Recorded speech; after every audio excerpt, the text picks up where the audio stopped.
Bilal Göregen'le Karavan Saatleri başlıyor. Başlıyor. Muhteşemsin. Müziğin dehası Bilal.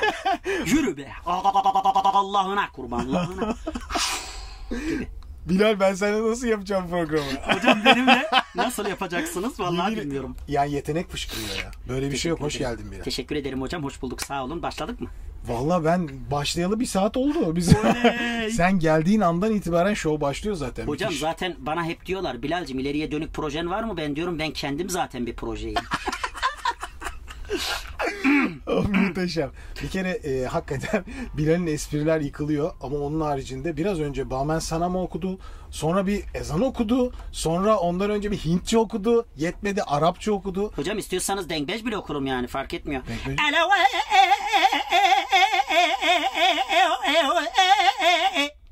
Vere baboç manaye vesterketim derde gibi mesela. Bilal, nereden başlayalım? Hocam nereden başlayalım? Söyle. Vallahi trafik nerede rahat sonradan başlayalım. Tamam, süper. Ben şimdi senin analizini yaptığımda, ilk seni dinlediğimde Evet. ilk, yani en önemli bahsettiğim, biraz önce konuştuk zaten. Aynen. Odaklanma uzmanı dedim ya. Odaklanma Hocam uzmanı. ben ondan çok etkilendim, biliyor musunuz? Ama yani şimdi bir insan bu kadar farklı ses karakterini, bu kadar farklı okuma türünü, bu kadar güzel detaylarıyla almış ve tıkır dışı bir denkbeş diyorsun, gırtlaklarını yapıyorsun. Ya şu Humayun'dan bir yapsana bak arkadaşlar. Yapalım hocam. Emre Yücelen'in hazırlayıp sunduğu, Bilal Göregen'in konuk olduğu Karavanda özel sohbet başlıyor. Müziğin dehası Bilal. Yürü be. Allah'ına kurban. Allah'ına kurban.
Bu acayip.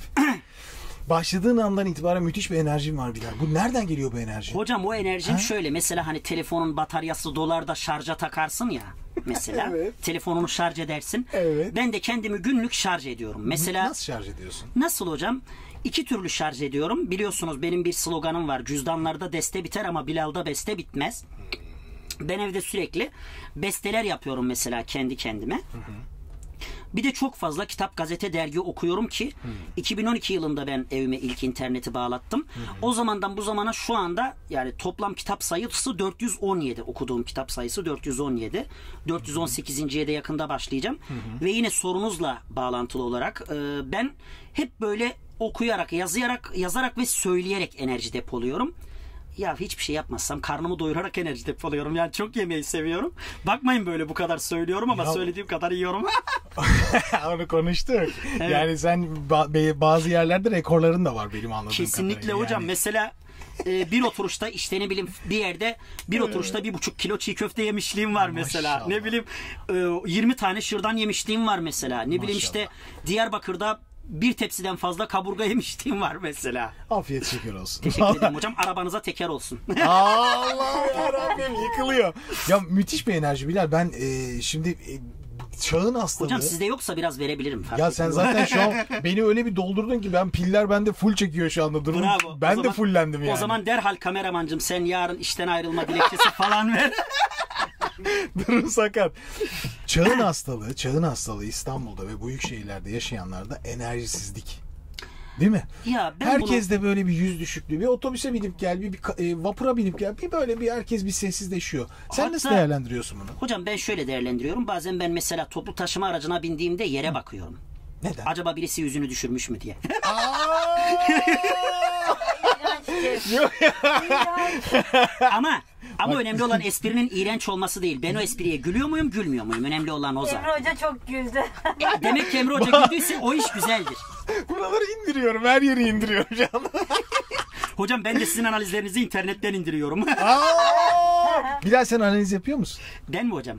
Ya ben zaten başlı başına bir analizim hocam. Sen işte ben onu diyorum şimdi sen öyle bir gerçekten bu kadar farklı tür okuyan adam bu analizi yapar. Hem de canavar gibi yapar. Sen ne analizler yapıyorsun? Bir sizinkini yapsın isterseniz. Yapsana. Yapayım hocam mesela. Ben Emre sizin... Yücelen ses analizi canlı canlı. Emre Yücel'in ses analizi. Mesela ben şöyle değerlendireyim hocam. Böyle sesinizde böyle bir hani şey görüyorum. Hani bazı insanlar vardır böyle sesiyle hiç yormazlar ve böyle bir dinginlik verirler mesela. Ben sizin sesinizde böyle tam taşçının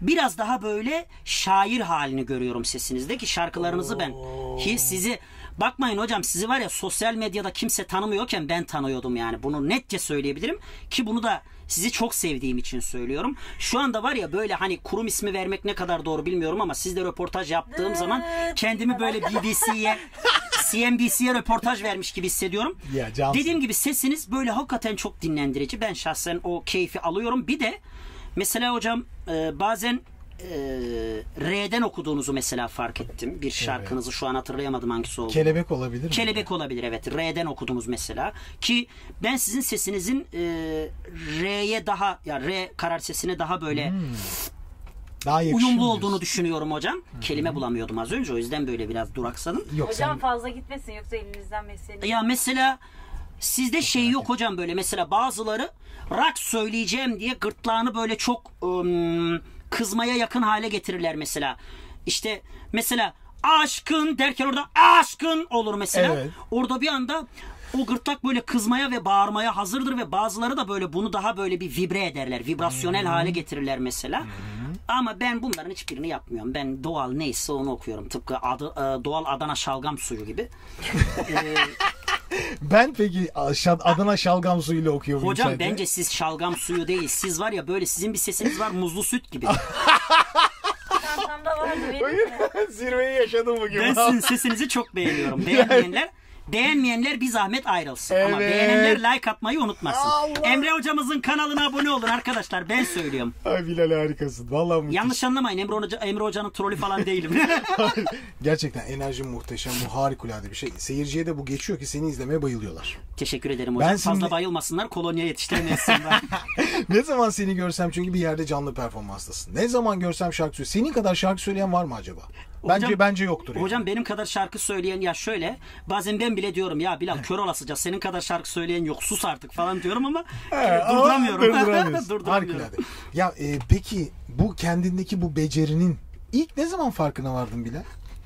Çok güzel bir soru. Buradakilerden farkına varan var mı yoksa kendi kendine bir farkı vardı? Nasıl yani hocam? Ne Yani- zaman başladığında? Evet, ne zaman farkına vardı da hani böyle bir müzikle kabiliyeti var Hep falan. hocam ben Hep. onun arasında Aslında 9 çok güzel ay bir var. hikayesi var. Anlatsana. Anlatsana Evet. Bilal. Hocam ben şöyle söyleyeyim bu arada. Tabii ki olayı acite etmek var. Bu arada kameraman orada mı? Ha. Ben bir duygusal müzik rica edeyim. Yok yok. Sevgili seyirciler kesinlikle hani acite etmek falan değil. Emre hocam sorduğu için anlatıyorum. Hani answer the question friend dediği için anlatıyorum. Hocam ben henüz böyle 3-4 yaşlarındaydım ki benim ailem zaten görme engelli olduğumu öğrenir öğrenmez. Biz çok fazla hani hastane süreci falan geçirdik. Oraya gittik buraya gittik ama ben bütün bunlardan fırsat bulup 3-4 yaşlarında önce elime ağlayan bebek kafası aldım. Ağlayan bebek kafası bildiğiniz hocam ağlayan bebek kafası. Oyuncak ağlayan bebek kafası. Onu böyle sürekli hocam elimle böyle ritim tuttura ki bu noktada evet hocam ya bu noktada en büyük destekçim mesela annem. Hani siz sormadınız ama ben bir ekleme yapmak istiyorum bu noktada. İstediğin kadar anlat. Mesela benim şahsen ileride gözlerimin görmesini isteseydim görmek istediğim yegane varlık annemin yüzü olurdu. Çünkü benim müzik noktamda annem çok önemli rol oynamıştır. Bana çok destek olmuştur. Yani mesela Allah anneme de babama da uzun ömürler versin. Ama annem biraz daha destek olmuştur. Mesela diyelim ki Ben gidiyorum kendinize iyi bakın. ben elime Bana yer yok. Ablaya yer yok mu ablaya? ama ablam çok sonradan dahil oldu. 2009'da dahil oldu. Tamam. Biz zaten başlangıç sorduk. Ondan sonra hocam neyse derken ben böyle işte ağlayan bebek kafasıdır, işte kutudur, tenekedir, fıçıdır yani ritim Çalıyorsun yani. Sürekli çalıyorsun. Hocam ne diyorsunuz? Benim hırsızlık küçüklükten başladı. Bugün yanacak artık ekran. Her espride bir tane şey koyacağım. Hocam ondan sonra ben işte ilkokul 3. sınıfta mıydım neydim? Benim çok sevdiğim bir abim vardı.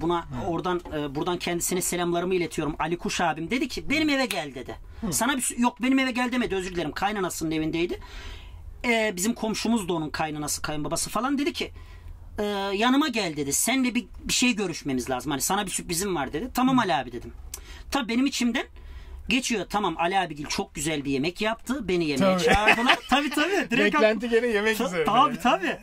Ali abi beni yemeğe çağırdı. Ben de küçüklükten bu yana hocam böyle bir şey takıntım vardı. Yani böyle tavuklu pilav takıntım vardı. Ondan sonra dedim ki Ali abi herhalde bana tavuk kestirdi. Tavuklu pilav yapıyor. Bir de bizim orada köy tavuğu olduğu için Neredeydin çok da doğal. o zaman? Nerede yaşıyordun? Hatay 4 yoldaydım. Hatay'da. Evet. Dedim kesin bana tavuklu pilav yedirecek ama bunu kimseye söylemiyordum. Kendi kendime içimden muhasebe ediyordum. Neyse Ali abi çağırdı. Gösterdi böyle bana dedi al dedi sana dedi bunu aldım. Bana küçük bir darbuka verdi hocam. Bundan bayağı küçük. Aa dedim Ali abi sen bunu nereden aldın dedi. Üzümü niye bağını sorma dedi. Hayda. Bana aynen hocam kurduğu cümle şuydu. Annene babana bile söylemiyorsun. Hani bu darbuka dedi bozulduğu zaman direkt benim yanıma geliyorsun. Ali abi benim darbukam bozuldu. Bu darbukayı yaptır diyorsun dedi. Hiç Ali abim ne kadar harcadı falan diye söylemiyorsun dedi. Ali abi bana o darbukayı aldı. Ben o darbukaya 2 tınlattım, 1 tınlattım. O darbukayı çözdüm. Şu anda diyebilirim ki darbukanın virtözüyüm. Yani mesela patates kızartmak için firtöz, darbuka çalmak içinse Bilal Göregen gibi bir virtöz herkese yeter yani. Adam hiç bu kadar güldüğünü şey yapmıyor. Artık gülecek yerim kalmayacak yakında. Kesinlikle. Ya böyle var ya hocam o zaman da Espri analizi yapın ben. Yani bu acayip bir şey yani. Değil mi? Her espride bir tane rakam çıkaracak. hocam mesela böyle benim beste yeteneği nasıl başladı? Benim beste yeteneği de ilkokul yıllarında başladı. Ben 11 yıllık bir aileden ayrı kalma serüveni yaşadım. Okul hayatından dolayı mesela. O süreçte evet böyle bu kadar doğaçlama yapamıyordum belki. Ama ta o zamanlardan başlamıştı mesela. Kaç yılında diyeyim işte hocam? 97-98 yılından bu yana ben beste yapıyorum mesela. Yani artık o kadar gelişti ki mesela ben lise 1 yani lise 1'i geçtim. Yani daha doğrusu şöyle. Liseyi bitirmeme yakın artık tamam dedim Bilal. Sen bu işi rap'e falan dök. Hatta freestyle'e kadar götür dedim. Çünkü ben lise 1. sınıfta Türkçe rap dinlemeye başladım. Türkçe rap demişken bu arada geçenlerde size konuk olmuştu. Sagopa Kajmer abime, Yunus abime selamlarımı iletiyorum. Bizden de selam olsun aynı şekilde. Vallahi Yunus abi, Ceza'yı falan hepsini dinleye öyle kendi kendime. Artık bilmiyorum yakında belki onları bile sollarım yani. Oo, güzel. Farklı türler var. Fakat hani bu keşifi yapıyorsun. Tamam bir ritimle sen ritim üzerine mi bu işe devam ettin? Hocam ben ritimoloğum ya. Ritimolog. Ayda. Tabii ya. Ya kendi kendine kaldığında neler dinlersin? Kendi kendime kaldığımda hocam kafamı dinlerim ya. Hani müzik dinlemiyor musun hiç? Evet dinliyorum. Kimleri dinliyorsun? Şöyle hocam böyle o anki ruh halime bağlı. Bazen yabancı dinlerim. Bazen Türkçe rapteki atışmaları dinlerim. Bazen mesela halk ve özgün müzik dinlerim. Ki ben halk ve özgün müzik dinlediğim zaman hele bir de o an böyle canım bir şeye sıkılmış ve duygusalsam halkla özgün müziği dinlerim ve kendimden geçerim o dakika mesela. Aynen. Ya da YouTube için ezberlenecek yabancı şarkılar uzun sürüyor. Onları genellikle Ya evet Yabancı onlar şarkılar ya falan yabancı şarkı ezberleme konusuna girersek var ya hiç işin içinden çıkamayız gerçekten. Ama ben bunu başarıyorum büyük ölçüde. Evet. Çalışıyorsun, uğraşıyorsun Bilal değil mi? Ya hocam şöyle söyleyeyim var ya şimdi benim yabancı lisanım çok olmadığı için mesela ene tekellemül arabiye bile şuvey o kadar yani hocam. Şüve. Güzel. Ama mesela şöyle hocam benim hani kulak duyup daha sonra o kulaktan beyne kaydolma aşaması olduğu için benim yabancı müzik ezberlemem haftalarımı alıyor mesela. 3-4 haftamı alıyor. Çünkü evet neden hocam? Çünkü ben çok dikkat ederim. Acaba nerede ne söylemiş? Altyapıları nasıl? Ha bir şarkıyı mesela bu güzel bir şeyi anlatıyorsun aslında. Bir şarkıyı çalışırken nelere dikkat edersin? Bir kere hocam mesela şöyle bir şey söyleyeyim. Eskiden şöyle bir şey yapıyordu benden şarkı isteyenler. Şöyle diyordu mesela diyelim ki Sevemedim Karagözlüm şarkısını söyle Bilal diyorlardı. Ben o şarkıyı hatırlayamadım dediğim zaman bak Bilal sana açıyoruz dinle ezberle diyorlardı. Ama bir süre sonra o stratejinin işe yaramadığını anladılar. Çünkü o strateji benim işime gelmediği için ben ezberlemiyordum. Ama benim kendime ait bir odam varsa ve o anda böyle beynim şarkı ezberlemeye müsait ise alabildiğine beynimi dolduruyorum ve güzel bir şekilde repertuarımı genişletiyorum. 40 GB'lık hafızamın 35 GB'ı müzikle dolu bir kere. Yani şimdi sen biri sana dinlettiğinde değil, senin konsantre olup oturup Tabii irdelemen hocam. gerekiyor. Kesinlikle hocam. İşte o mesele şu, o irdelediğin şeyler neler? Mesela bir şarkıyı dinlediğin zaman ilk nelere dikkat ediyorsun? Bir kere şöyle örnek vereyim daha net anlaşılmak için. Mesela hani nasıl bir yemek önünüze geldiğinde o yemeği böyle ilk kaşıkta tadarsınız da tadı güzelse ne güzel olmuş dersiniz ya mesela. Evet. Teşbihte hata olmasın. Bir kere o müziğin girişinden anlarım. Hah derim tamam.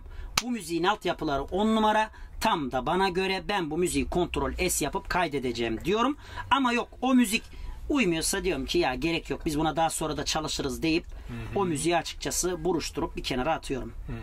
Ya ilk bir tadına bakıyorsun uzaktan. Aynen hocam. Sonra detaya girmeye başlıyorsun. Aynen hocam aynen. Detayda ne yapıyorsun detayda?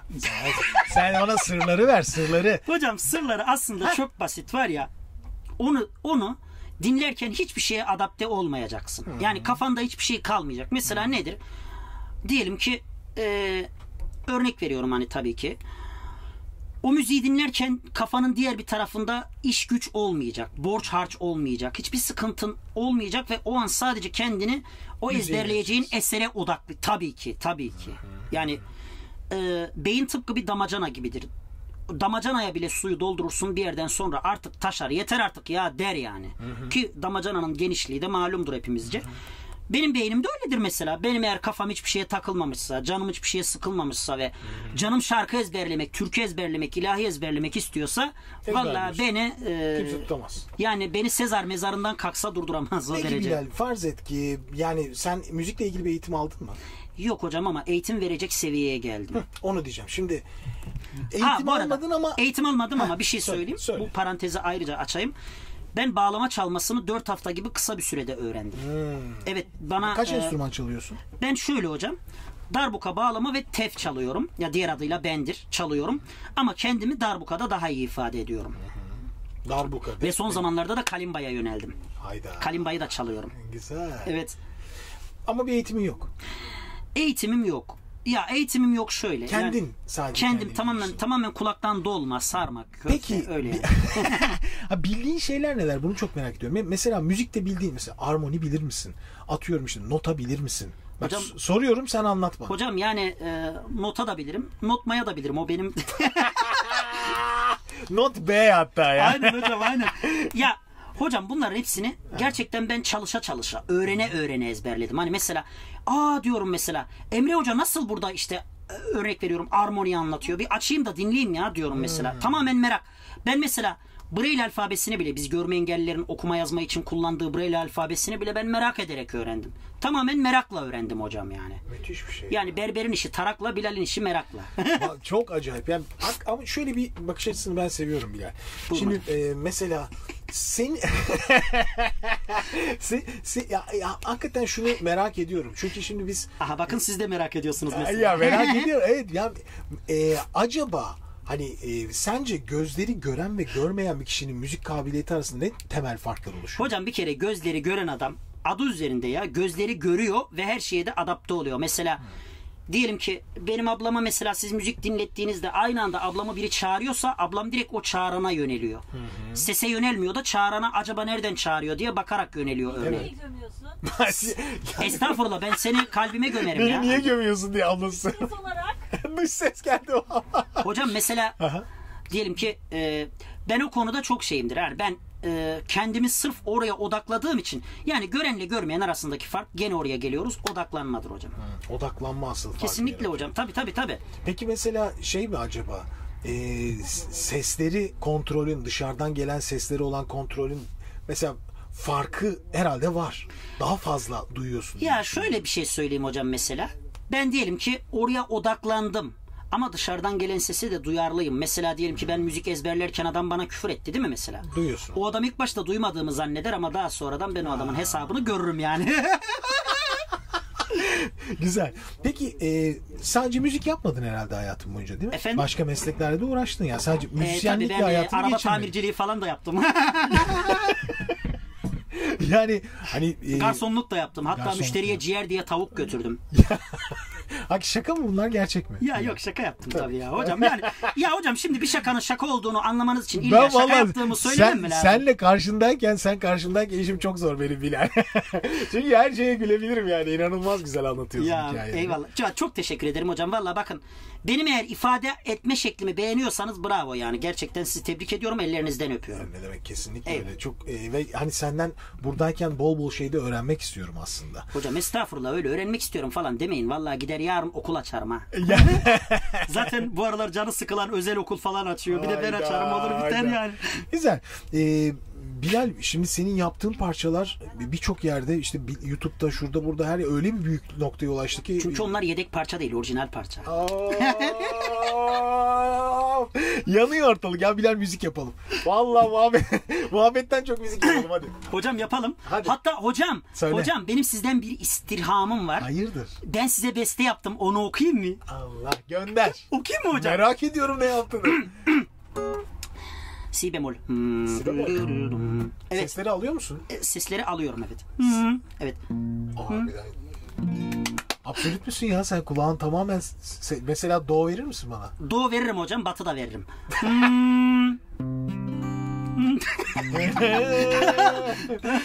Mesela şöyle bir tersli gidelim. Sol diyez verir misin? Sol diyez. Sol diyez. La'ya kaydı benim mi akordum düşük acaba? Yok benimki düşük hocam ya. Halbuki düşük bel de giymiyorum ama nasıl düştü? Si bemol mi karardı? Si bemolde kararlıyım hocam evet. Çünkü yaptığım beste si bemol. Son kararım mı si bemol? Son kararım jokere falan ihtiyaç duymuyorum hocam. Majör minör mü? Fark etmiyor ama. Tamam. Trap tarzı bir beste yaptım hocam. Trap, arabesk, halk müziği hepsini karıştırdım gitti ortaya. Gönder o zaman. Bilal'le Emre Yücelen hocaya özel ve seyircilere özel müzik rüzgarı esmeye devam ediyor. Esmeye devam ediyor.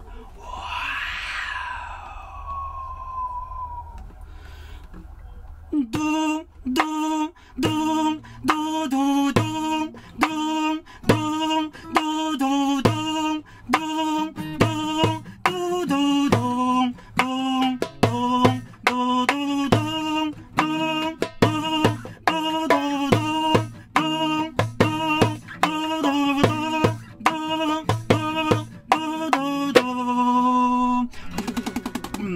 One, right, two, right, three, right, bastım.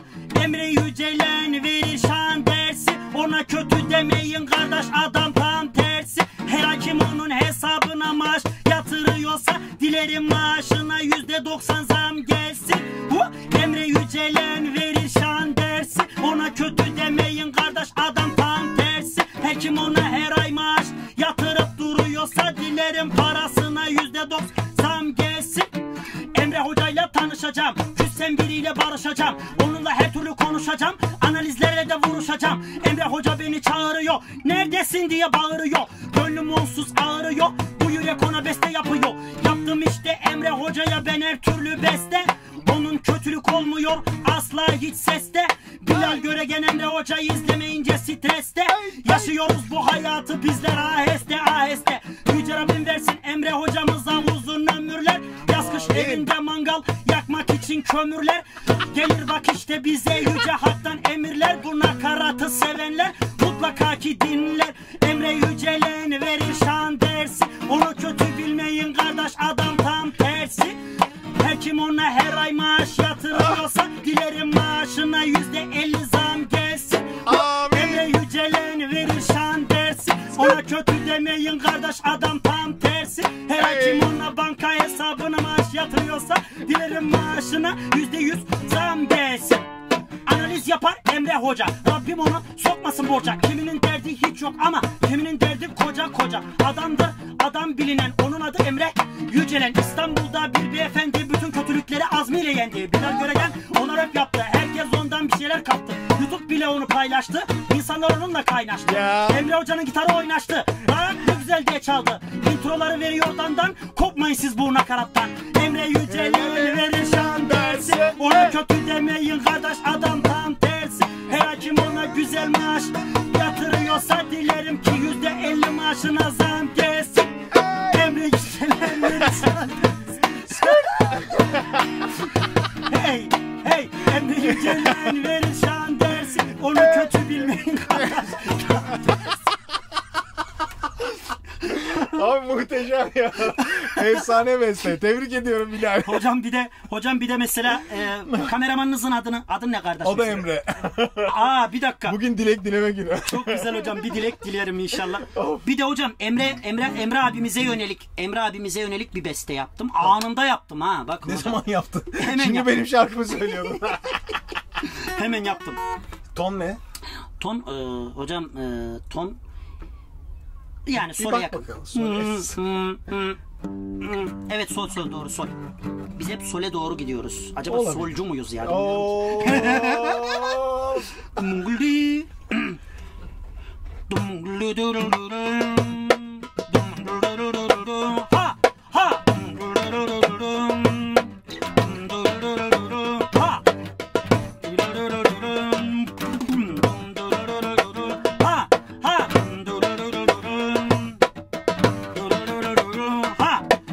Onun adı Emre, o bir kameraman. Zannederim ben onu bir fotoroman. Onu ne hikaye yazar ne de roman. O burada adam gibi bir adam. Onun adı Emre, o bir kameraman. Zannediyorum ben onu bir fotoraman. O bana göre adam gibi bir adam. Onsuz ben bu işi hemen yapışamam. Emre işte geldi burada görüntü çekiyor. Ben orada diyorum o ne derse peki yo. Yapıyorum ona şimdi kaliteli türkü rap. O beni dinliyor, gerisini tut et. İşte Bilal Göregen darbukasını çalıyor. Bütün kötülükler onun arkasında ölüyor. Emre hoca da bizi şimdi alıyor kayda. Onun varlığıyla biz görüyoruz fayda. Ben espri yapınca patronu diyor hayda. Ne işin var kardeşim kolada çayda. Benden gelsin sizlere bu güzel nakarat. İçimden bir ses dedi hadi Bilal patlak. Onun adı Emre, o bir kameraman. Bana göre o adam gibi bir adam. Ben onu zannediyorum bir fotoraman. Emre hocasız bu işi başaramam. Hey Emre, o bir kameraman. O bana göre adam gibi bir adam. Ben ey dedikçe sen gülüyordun. Hey. Abi ne dehşet bir şey bu ya. Çok güzel. Bilal, sen bu freestyle nasıl geliştirdin? Kaç senede geliştirdin bunu? Hocam ben bunu nasıl geliştirdim? Ben bunu 1,5-2 senede. Hatta buradan şöyle bir şey yapmak istiyorum hocam. Çağrıda bulunmak istiyorum. Bulun. Ben arkadaşlar benimle freestyle yaparak atışabilecek Türk rapçiler arıyorum. Yapabilecek olan arkadaşlar varsa Efsane olur. Ama kimseyi dislemem, ortalığı pislemem, haberiniz olsun. Abi güzel. Aslında var ya, sen bir yarışma da açabilirsin, biliyor musun? Hocam işte ben yarışma... Sana bir freestyle yarışması da yakışır kanalında. Bak Hocam, sana söyleyeyim. Hocam hemen bu talebi arkadaşa iletiyorum. Bayramcığım, not alıyorsun. Hakikaten güzel olmaz mı ya freestyle yarışması? Herkes alsın darbukasını gelsin. Hocam aslında şöyle bir şey. Darbuka çalamayanlar da tencere tava alıp gelsin. Her şekilde olur yani. Ya kesinlikle hocam. Mesela ben direkt darbukayla başlamadım. Ben dedim ya, hikayenin başlangıcında anlattım ya, işte ağlayan bebek kafası falan Ağlayan filan bebek diye. kafası. Aynen. Ağlayan bebek kafasıyla bugün böyle bir performans yapsam. Hocam bence o bebek dile gelir, bana küfür eder ya. Çok acayip. Çok acayip Bilal. Yani bir insan bu kadar müzik yaparken zevk mi alır ya? İnanılmaz yani. Sadece kendini almıyorsun. Bize geçiyor bu. Ya mesela kaç saat müzik yapıyorsun hiç durmadan? Hocam beni bıraksan 24 saat Yandık yaparım. Ben diyorsun Erzincan yani. Polis Okulu'nda 3,5 saat aralıksız sahne aldım. Aman yarabbim. Ya 3,5 saat dile kolay. İnsanlar herhalde şey dediler en sonunda. Bilal bak tamam 3,5 saat oldu, eve gideceğiz. Yorulduk. Yok, eve gideceğiz demediler ama yeter artık, yoruldun dediler hocam. Ha, sana yoruldum dediler. Ya bana yoruldun dediler, belki içinden ya bitse de gitsek artık, bu adam da amma uzattı, kör olası canın önünde gidiyor. Allah'ım yarabbim. Peki sen mesela sahne aldığın zaman repertuarın ne, neler söylüyorsun sahnede? Bir Hocam, orkestran ne var mı? isterlerse. Tek başına mı gidiyorsun her şeye? Tabii Darbuka hocam, ben mesela tek mi? başıma bir orkestrayım lütfen ama. Ya o ayrı da hani belki vardır böyle bir keman falan gelsin, klarnet gelsin. Hiç öyle bir derdin yok. Yok hocam, hiç öyle bir derdim yok çünkü her şey benim beynimde zaten. Mesela bir klarnet.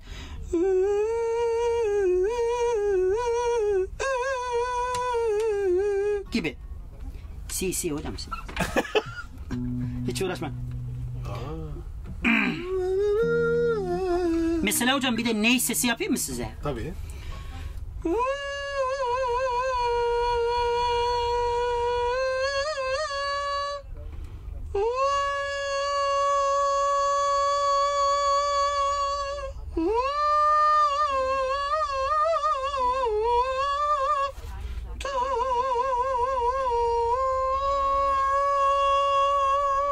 Gibi mesela. Acayip.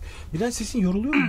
Efendim? Sesin yoruluyor mu hiç? Sesinle ilgili hiç sorun yaşadın mı? Sesimle ilgili tabii hocam, bazen mesela sesim şöyle olabiliyor. Merhaba.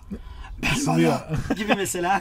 Kısılıyor tamamen. Ama ben kısık sesimi çok seviyorum. Hayda. Çünkü yaşlı dede gibi çıkıyor sesim. O zaman bana daha kıymet veriyorlar. Ya ama ciddi bir sorun yaşamadım bugüne kadar. Yok. Çünkü epey volümlü okuyorsun sen. Yok hocam, hiç Konuşurken ciddi bir sorun, çok şükür. tizlerde falan çıkarken hiç korkmadan çıkıyorsun falan filan Yok ama hocam ya, demirden Maşallah. korksam arabaya binmezdim. ya gerçekten şahsına münhasır ama her şeyin öyle. Kendine has bir insansın ve kendine has yaptığın şeyde. Aynen hocam.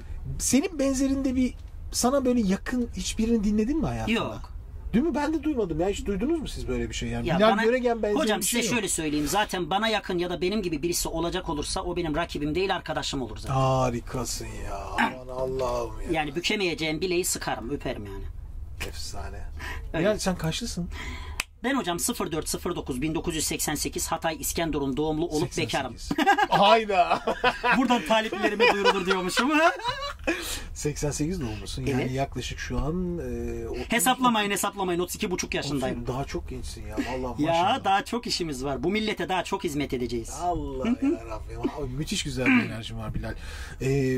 Bilmiyorum ki hani asıl merak ettiğim hani benim şeyler özellikle bu odaklanmayla ilgili becerilerinle alakalı ama sende ondan fazlası var. Ne olursun bana bir tane Arapça söyle. Arapça söyleyeyim mi hocam size? Ben şimdi senin repertuarını bir göreyim. Bir Hintçe söyle, bir Arapça söyle, Hocam- bir şeyce söyle, Sıvahice söyle. Hocam Fransızca da söylerim. bir Fransızca söyle. 3 dil kafadan var diyorsun. Ya evet. Gönder o zaman. Hangi karardasın? Si'ye gel.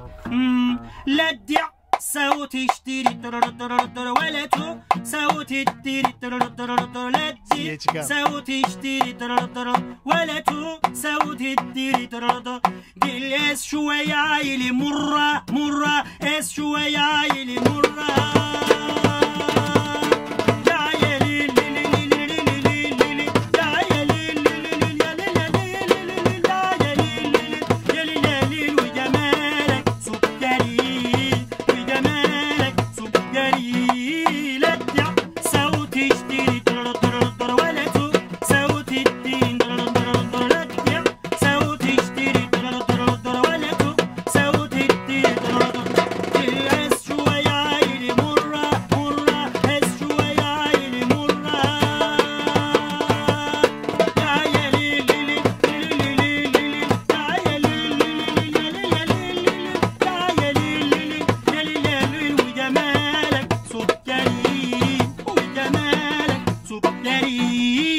Radio Sipkuni, percœur sur c'est vraiment des problèmes, des dangers, des repartis, des projets, des problèmes, des dangers, des comrades, des problèmes, des rois, des travail, des rumges à leur danse.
Of ya.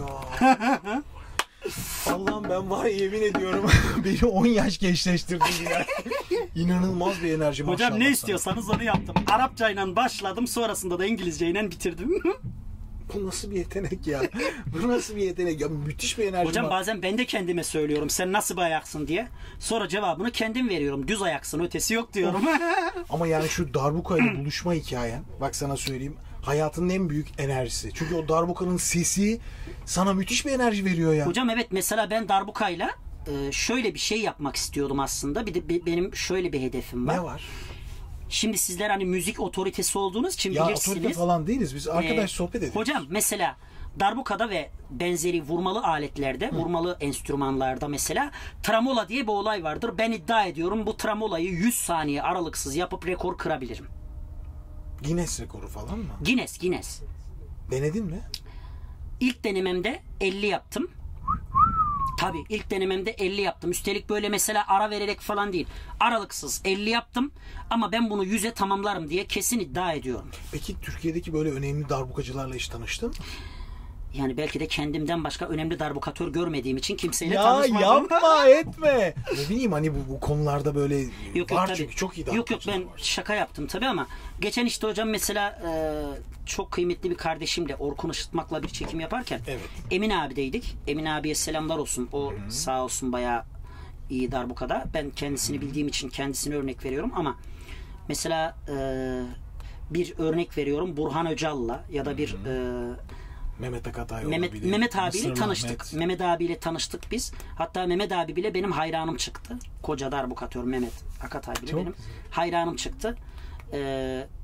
Dedi ya dedi ben yıllardır perküsyonistim ama dedi seni çok beğeniyorum. Abi dedim ben de senin gibi perküsyoncuyum ama siyonist değilim dedim. Ay Allah yarabbim. Her an bir espri çıkar. Dikkat, espri çıkabilir. Kesinlikle abi.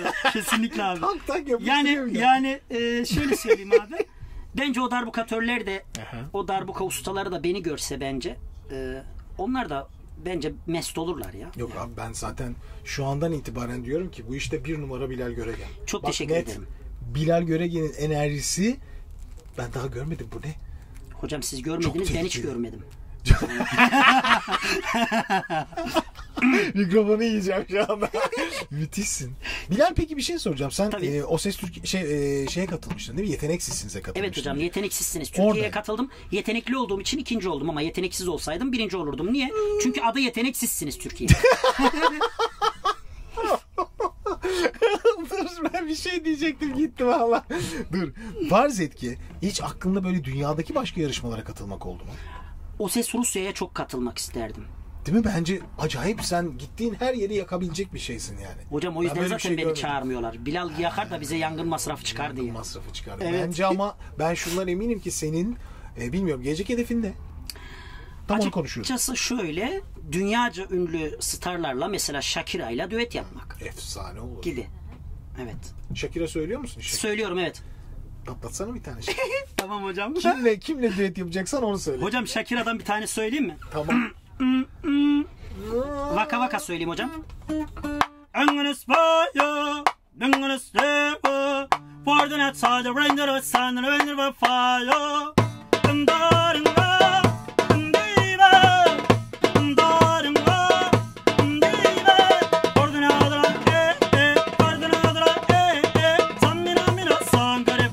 This time for Africa, Samina mina, baka baka, Samina mina, so karepa, anawa Samina mina, baka baka, Samina mina, so karepa. This time for Africa, Jambo, Jambo, Samina mina, so karepa. This time for Africa, Jambo, Jambo, Samina mina, so karepa. This time for Africa. Repertuar güzel ama bu parça bence Shakira ile böyle daha oryantal bir parça buldu. Onunla şey yap yani. Var onun çünkü çok güzel şarkı. Evet, bu aklıma geldiği için bunu söyledim hocam. Repertuarlarda var yani. Var tabii yani. Peki güzel.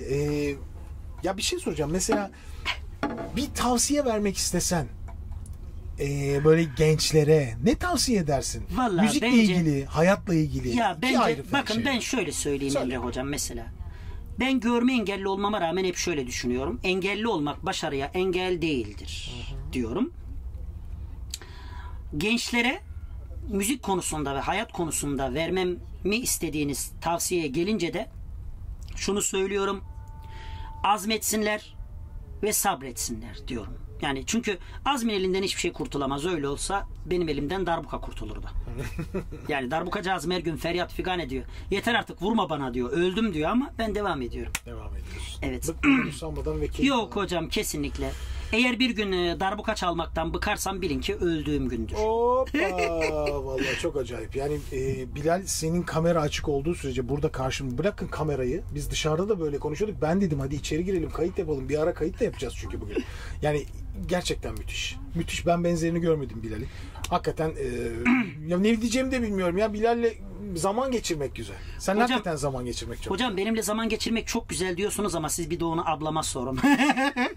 Ablan konusu. Ablan ne diyecek sence? Yani hocam şöyle düşünün. Mesela 87 doğumlu ise 97, 2007, 2017 33 yaşındaki bir kadını 45 yaşına çevirdim yani çok rahat.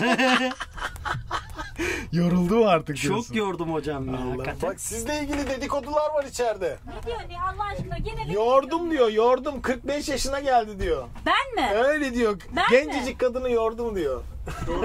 Bence defa siz doğru sonra bir şey beni söylüyor. konuk alın ben bir de anlatayım size. Bir daha artık ablanı konuk alacağım Bilal. Bundan sonra. Hocam, buradan da sesleniyorum. Hocam artık hani dediniz ablasını ya konuk. sizinle zaman geçirmek diye. Mesela ablamla zaman geçirdiğim zaman mesela şöyle söyleyeyim. Ablamla zaman geçirdiğim zaman onu yaşlandırıyorum.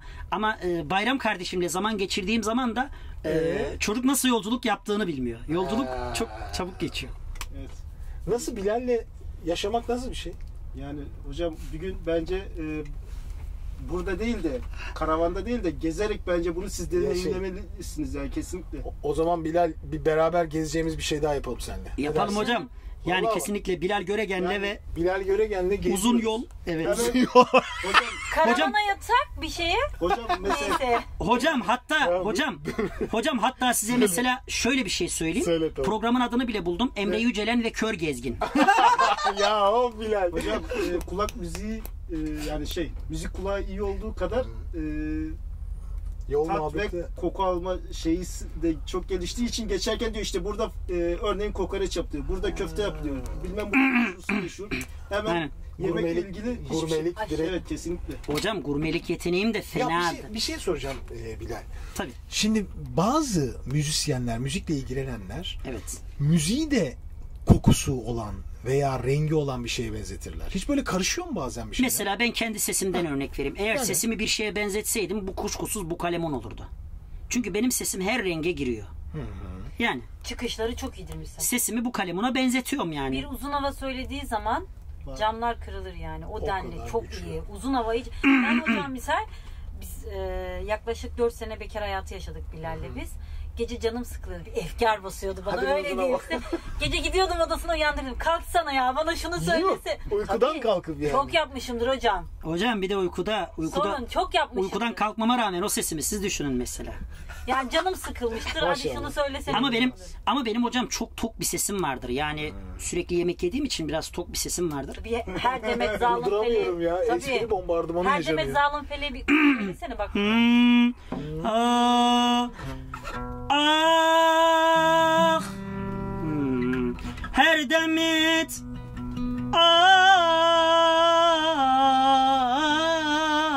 her demet zalim felek sineme dokunma benim.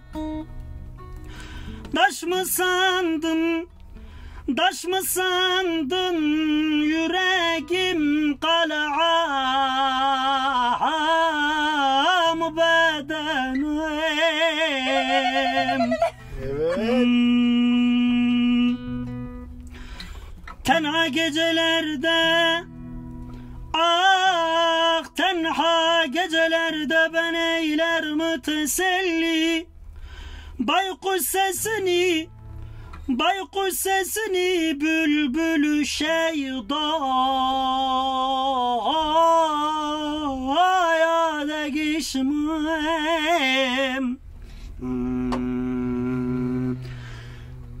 Tenha gecelerde ben eyler mi teselli? Baykuş sesini bülbülü şeydaya da geçmem. Hele dinen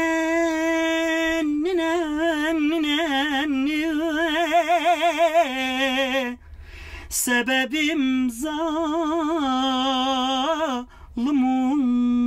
oldum gibi mesela. Vay, vay, vay. Ama özellikle mesela sebebim derken orada çarpmalar da yapabiliyorum hocam. Hadi bu da Zaten kısa. çarpmalar bol sende canım. Aynen. Dolu çarpmalar dolu. Ve farklı çarpmalar yapıyorsun. Kesinlikle hocam. Ben mesela ya hocam Kıraç'ın bir şarkısını okuyunca orada Kıraç abimi hissediyorum mesela. İlk şarkıyı kimden duyduysa hocam o onda kalıyor yani. Bitti. Evet. Ekstra birini daha dinlemedi bile o ilk dinlediğinde kalıyor. Evet. Hele Zaten durumu. Aracın hala sana şarkılar falan. Çok güzel söylüyor. Ya hocam gerçekten kısacası ben müzik ben. Evet. Ben darbuka ben. Öyle o şekil yani. Ben müzik ben. Bak bu çok güzel bir video başlığı olur. Aynen hocam. Bakın başlığınızı bile verdim. Daha ne istiyorsunuz? kapat. Bilal çok teşekkür ederim geldiğin için. Seninle sohbet bitmez. Hocam analizi yaptınız mı? Yaptı. Siz onunkini yaptınız mı? Ben onunki- O sizinkinizi yaptı. Hayır O hayır. benim Şu anda analizimi yaptı. Ben yaptım. Şu an ben analizim. Bak Şu ben... anda bir yapın ya hocam. Merak ettim. Bir şey soracağım. Bir şarkıyı söylesin. Yo şarkı Kısa. üzerine değil. Zaten aslında bir sürü şey söyledi. Yazık. Ha, tamam. Mesela kalın seslerini çok güzel veriyorsunuz. Ve bence kalın seslerin çok güzel. Tizlere çıkarken biraz böyle kısık. Ama o da neden? Yani bu kadar durmadan şarkı söylenir mi ya? Hiç durmuyor. 3,5 saat bir canlı yayın. İnsanın Hem hocam, söylüyor hem enerjisi soruyor hocam, hem endüstri. Hocam mesela Korkunç bir bir enerji. Hocam tizlerin kısık gelmesinin bir de şöyle bir sebebi var. Ben mesela orkestrayla değil de ağzımla müzik yaparak ve o müziklerde mesela orkestranın tiz gittiği yerlerde de tiz gidiyorum. Öyle olunca da ne oluyor hocam mesela? Belli bir zaman sonra gidiyor. Asılmış oluyorum, hani bizim Hatay Dört Yolluların tabiriyle. Bana diyorlar mesela, hele bir asıl da dinleyegen Moğol'u falan diyorlar.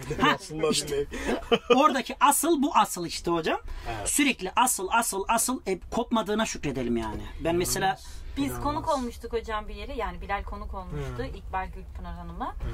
Sonra döndü dedi ki orkestraya, yarın dedi hepinizi çıkartıyorum. Tek Bilal. Hepinizin maaşını da ona veriyorum dedi. Hocam mesela bir tane çok kısa bir zurna yapabilir miyim?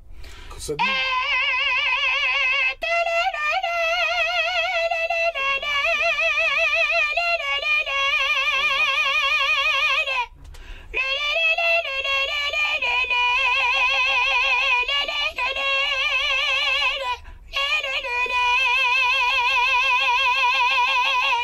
Gibi mesela. Bir şey soracağım Bilal. Hiç Evet. böyle Orta Asya Türk müzikleri dinledin mi? Orta Asya. Gırtlak yapıyorlar yani. Evet hocam dinledim. Onları hiç yapıyor musun? Hiç denedin mi? Hiç denemedim hocam ama siz dediniz Sen madem, yaparsın. tavsiye ettiniz. Yandık. Ondan sonra artık tuva diye gireceksin. Hocam bende mesela şey de var. Çünkü bende Pavarotti gırtlağı da var. Yapayım mı kısa bir tane? yap bakalım. La la la la la la la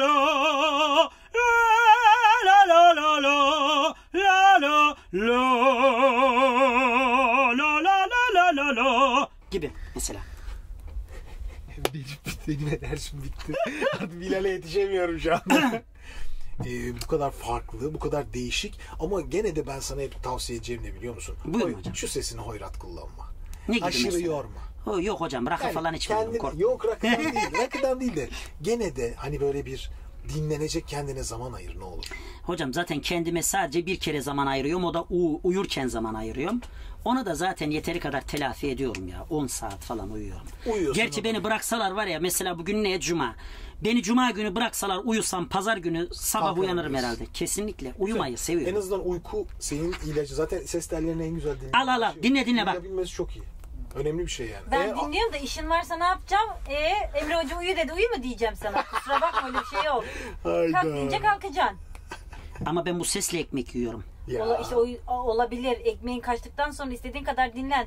Ekmek olmayınca bol bol dinleneceksin zaten. Gene de ses önemli. Dinlenmek çok önemli bu işte. Uyuyabilmesi çok iyi ama. 10 saat falan uyuyorsan Bilal, kıymetli bir şey bu. Az düşünme yani. İyi bir şey yapıyorsun. Yok şöyle hocam, mesela bir de ben geceleri geç uyuyorum bazen. Çünkü şu yüzden. Neden? Şimdi mesela ki buradan bütün benim gibi olup da müzikle ilgilenen arkadaşlarıma da çağrımdır. Bunu yapın arkadaşlar. Mesela hocam akşam böyle hani geceye böyle giderken böyle bir sessizlik olur ya odanda mesela. Evet. O sessizlik esnasında arkadaşlar müzik ezberlemek gerçekten çok faydalı oluyor. Ben faydasını gördüm. Ya benim hocam mesela ezberim genelde gece çok iyi çalışıyor. Gündüz o kadar değil. Ama gece çok rahat bir şarkıyı ezberleyebiliyorum. Mesela ben bilmiyorum hiç YouTube kanalımdaki videolarımda izlerken denk geldiniz mi? Tunak tunak diye bir Hintçe söyledim mesela. Onu ezberlediğimde vakit geceydi mesela. Sen kendine o vakitte. Zaten gece kaldı. Ne kaldı ki sana başka zaten? Bana gece de şarkı çalış. 2 saat. Ya ama ben çok çalışan bir insanım. Çalışmayı seviyorum, evet. Yani ben mesela hocam bir de bende şöyle bir özellik var.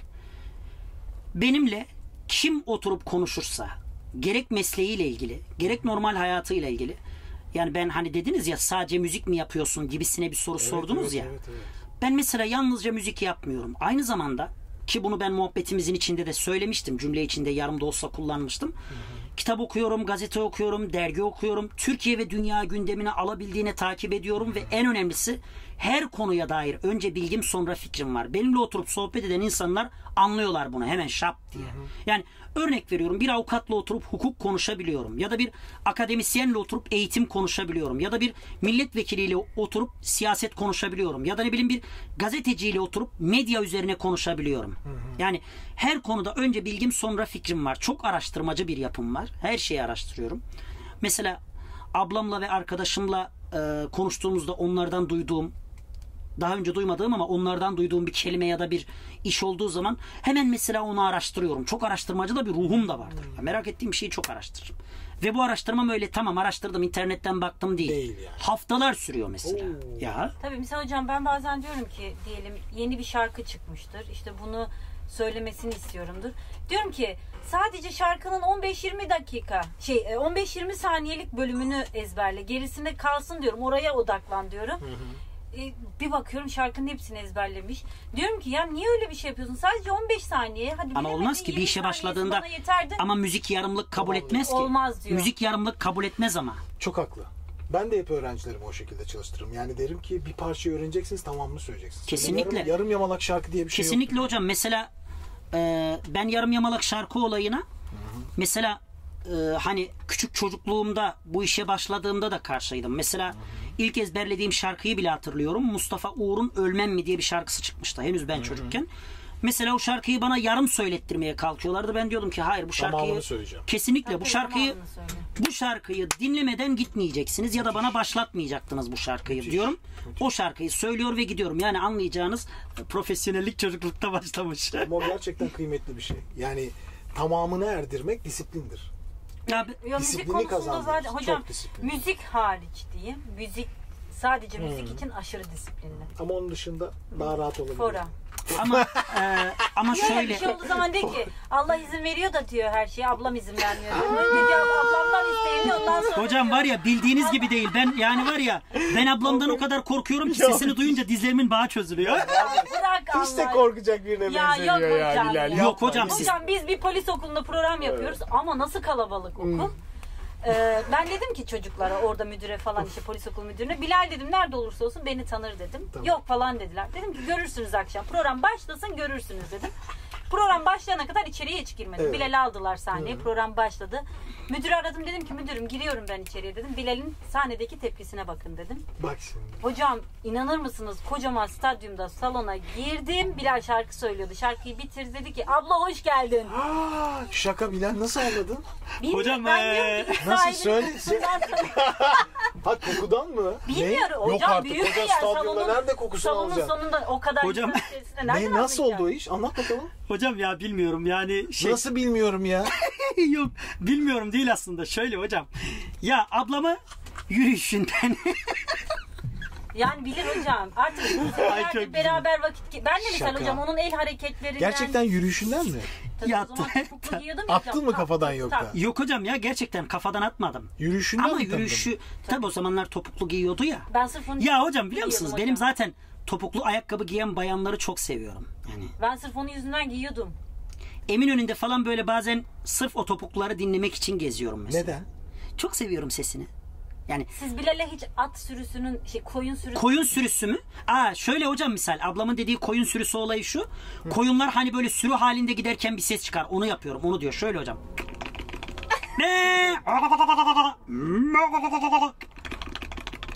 gibi mesela. Evet. Çok. Şu yaptığın şey var ya ben ta üniversite yıllarıma gidiyorum bir anda. Üniversite yıllarında bana şeyi dinletmişlerdi. İlk Orta Asya'daki Türklerin ilk müzikleri. Yani şey yok. Enstrüman bir tek basit bir saz var. Başka hiçbir şey yok. Hocam mesela bir de size... müziklerin içinde canlıların sesleri hocam var. Bir de size mesela... O Bilal o kadar aynı sese odaklı ki. Aynen. Evet. Yani çevredeki her şeyi yapabildiği için aslında bence Bilal birazcık o tarz müziklerle ilgilensene. Biraz Orta Asya ile ilgilensen artık. Orta Asya'ya döneceğiz hocam. Zaten Avrasya'ya dönüyoruz. Çünkü Tengri aslında ben söyledim biliyorsunuz. Tengri. Tabii. İşte onlar sen oraya girdin mi yandık. Ondan sonra seni kaybederiz. Kesinlikle hocam. Orta Asya. Hocam Orta Asya müziklerine yöneleceğim. Çünkü Rusya'ya gitmek gibi bir hayalim var. Güzel. Gidersin ya. Ne var? Yani biraz. Moskova'da Kızıl Meydan'da güzel bir video çekmek gibi bir hayalim var. Ben Rusya'yı çok beğeniyorum. Çok güzel. Neyse şimdi bir şey söylerdim de kamera sonra. Ben mesela hocam şöyle söyleyeyim. Ben mesela şöyle söyleyeyim hocam. Şaka gibi röportaj. ben hocam beni çağırmayın. Vallahi bile bak ablanı alet ediyorsun bu işlere sen. Bende çok malzeme var beni çağırmayın. Ben mesela oturayım bir köşede. Hocam ben mesela var ya bu Levan Polka şarkısını arkadaşım bana söylediğinde o şarkıyı mesela 2 dinlemeye ezberledim. Maşallah. Dünyanın en zor ezberlenmesi en zor Ben şarkısı. hocam rehberimde 1500 kişiden fazla var diyorum ki mesela diyelim sizi kaydetmişim Emre Yücelen diye. Ya diyorum Bilal Emre Yücelen diye birini kaydettim. Nereden yani acaba neredendir beni aramış falan diyorum. Sonra duruyor diyor ki diyor abla şuradaydı diyor. Direkt artık tamam diyorum. Müthiş. Ya dediğim gibi hocam benim ezberim de müziğim. Ya kısaca ben başlı başına bir donanımım işte ya. Vallahi Öyle. bu seninle ilgili bir yaprak çevirdik sadece ama kitabın tamamını da Hocam bir de Çok var. şöyle bir özelliği var. Gönder.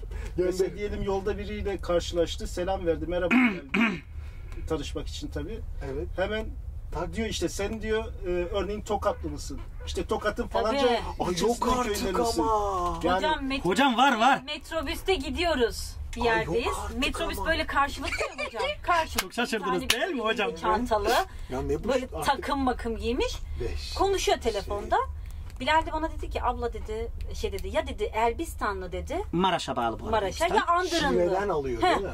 Dedi Bir de ki ilçesine kadar soracağım dedi. Dedim ki İlçesine. hayır dedim. Görmüş mü? Hayır Abi, dedim. lafızı bir hafıza. Adam dedim çantanı mı Evet. attın? Şimdi ters bir şey söyler. Ben tersim. Bu sefer hoş olmaz Başka burada. bir şey olur. Dedi ki yok ben soracağım falan filan deyince adam tanıdım. Dedi ki sen Bilal misin dedi. Bu da hemen tabii ki soracak ya can abi. Abi dedi bir şey soracağım dedi. Elbistanlı mısın Andırınlı mısın dedi. Adam dedi ki annem Elbistanlı babam Andırınlı. Avukat numarasını verdi. Bir şey olursa mutlaka arayın dedi. Yani bu ne? Hocam siz öyle diyorsunuz. Bir olayda buna benzer bir olay anlatayım hocam Anlat size. vallahi. Ben Kameraları kapatın biz devam hocam ediyoruz. hocam ben dört yolda böyle çay ocağında oturuyorum böyle hocam. Yanıma böyle ablak suratlı böyle kilolu bir abi geldi. Oturdu böyle sol tarafıma. Evet. Aynen sizin şu anda solumda olduğunuz gibi. Tamam. Hocam dedi ki bana aynen şivesiyle yapıyorum hocam size.